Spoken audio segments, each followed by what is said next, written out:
नमस्कार, मैं नरेश कुमार आज एक बार फिर छंद की श्रृंखला के साथ उपस्थित हूँ। आज इंद्र वज्रा छंद पढ़ेंगे। आशा है कि पूर्व के जो वीडियो में बताया था वो आपको समझ आ गया होगा और आपने स्मरण कर लिया होगा। आज हम दूसरा छंद पढ़ेंगे इंद्र वज्रा। तो एचटेट में इंद्र वज्रा छंद टीजीटी और पीजीटी दोनों में लगा हुआ है।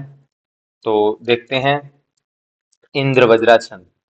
तो इंद्र वज्रा छंद का परिचय है। इंद्र वज्रा छंदस्य प्रत्येक चरणे एकादश अक्षराणि भवन्ति।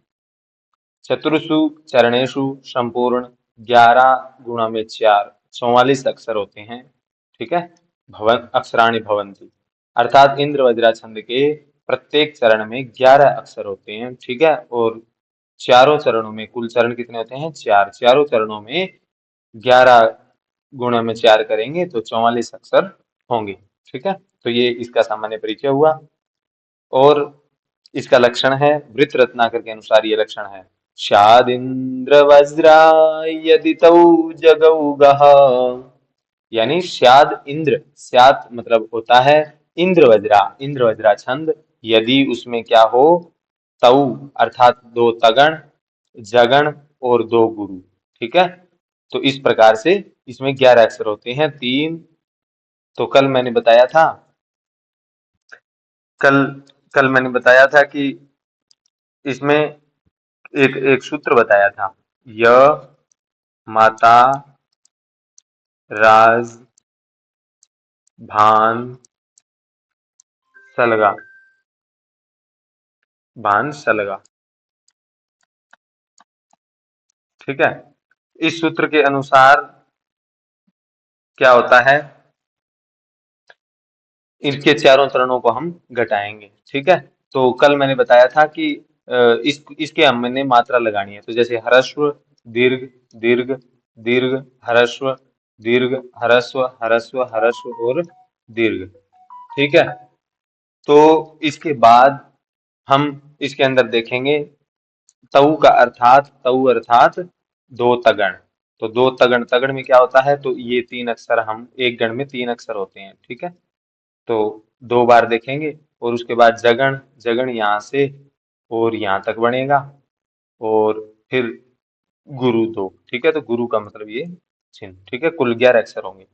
तो ये उदाहरण अभिज्ञान शाकुंतल से है, चौथे अंक का अंतिम श्लोक है, बड़ा प्रसिद्ध उदाहरण है। ठीक है, तो मैंने थोड़ा इसको दूर दूर लिख दिया ताकि मात्रा लगाने में कोई समस्या नहीं होगी। ठीक है, तो अर्थो हि कन्या परकीय एव तामाद्य संप्रेष्य परिगृहीतु जातो ममायं विशदः प्रकामं प्रत्यर्पितर्न्याश इवांतरात्मा।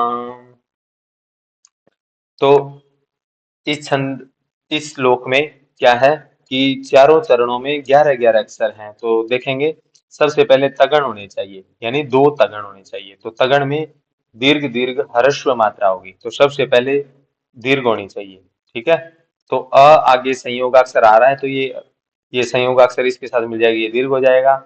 और ये थो, ये दीर्घ है ही, और ही ये ह्रस्व है। ठीक है, तो ये तगण हो गया एक। ठीक है, इसके बाद क आगे संयोगाक्षर आ रहा है, इसीलिए ये भी दीर्घ हो गया, और ये दीर्घ है ही। इसके बाद प, ये ह्रस्व है। ठीक है, तो ये तगण हो गई। ठीक है, दो तगण हो गए, तगण और तगण। इसके पश्चात एक है जगण। जगण में क्या है, ज भा न, यानी ह्रस्व, र ह्रस्व है, की में बड़ी मात्रा है, पर की ये मतलब दूसरे का, तो ये बड़ी मात्रा है, और ये ह्रस्व है।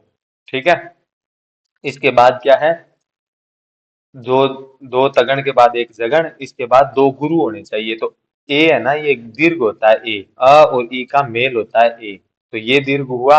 और अंतिम वर्ण होता है ना, उसमें छंद में एक नियम होता है कि जो अंतिम वर्ण है उसको हम इच्छा अनुसार रख सकते हैं, दीर्घ या ह्रस्व, जो आवश्यकता के अनुसार। तो ये दीर्घ वर्ण है। ठीक है, इस प्रकार से इस छंद में एक चरण हमने देख लिया। इसके बाद दूसरे में भी तो दीर्घ दीर्घ और ह्रस्व। तो द और य, यहाँ पर द आधा है और य पूरा है, ठीक है। तो द यदि माँ के अंदर ले आएंगे तो ये दीर्घ तो था ही, तो दीर्घ का दीर्घ हो जाएगा और य बचेगा, ठीक है। तो ये भी ह्रस्व, ये तगण हो गया एक गण। इसके बाद स, ये दीर्घ हो गया, क्यों, आगे संयोगाक्षर है और ये प और र का मेल है और आगे भी स है, तो इसलिए ये भी दीर्घ हो गया, ठीक है। और इसके पश्चात ये भी ह्रस्व हो गया, तो ये इस प्रकार से तगण हो गया। फिर ये जगण में क्या है, जगण में क्या होता है, ह्रस्व दीर्घ और ह्रस्व।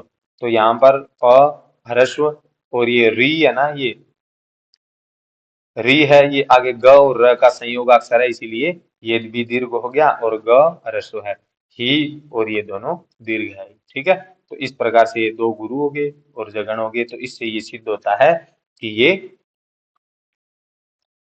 इंद्रवज्रा छंद का उदाहरण है, ठीक है।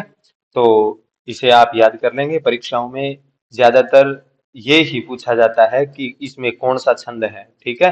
कोई भी श्लोक उठाकर रख देंगे और पूछेंगे कौन सा छंद है, तो आप इस लक्षण को जरूर याद कर लें, ठीक है। और गण गण व्यवस्था को आप ध्यान रख सकते हैं, ठीक है। आप श्लोकों के अंदर ये ना याद रखें कि इस श्लोक के अंदर इंद्रवज्रा छंद है, ये याद रखोगे तो अ, दिक्कत हो जाएगी, ठीक है। तो आप ज्यादा कोशिश ये करें कि ये उदाहरण याद हो, ये लक्षण याद हो और लक्षण का घटाव करना अवश्य आना चाहिए, ठीक है। तो ये बात यदि आप ध्यान रखोगे तो मुझे आशा है कि आप प्रश्न 100% गलत नहीं करोगे, ठीक है। तो ये ध्यान रखेंगे। और ये दोनों चरणों में भी यही है, ठीक है। ये 4 चरण है कुल, इसके अंदर भी ये है और 11-11 अक्षर है, ठीक है। तो यहाँ पर एक ये निर्देश है कि अत्र पादांते यति अस्ति, ठीक है। यहाँ पर पाद के अंत में यति या विराम है, ठीक है। यहाँ पर विराम है वो केवल पाद के अंत में है, ठीक है। तो इसको देख सकते हैं। तो आज के लिए इतना ही और शीघ्र ही अगला छंद लेकर उपस्थित होऊंगा। तब तक के लिए नमः संस्कृताय। यदि वीडियो अच्छा लगा तो लाइक शेयर और सब्सक्राइब अवश्य करें। नमः संस्कृताय।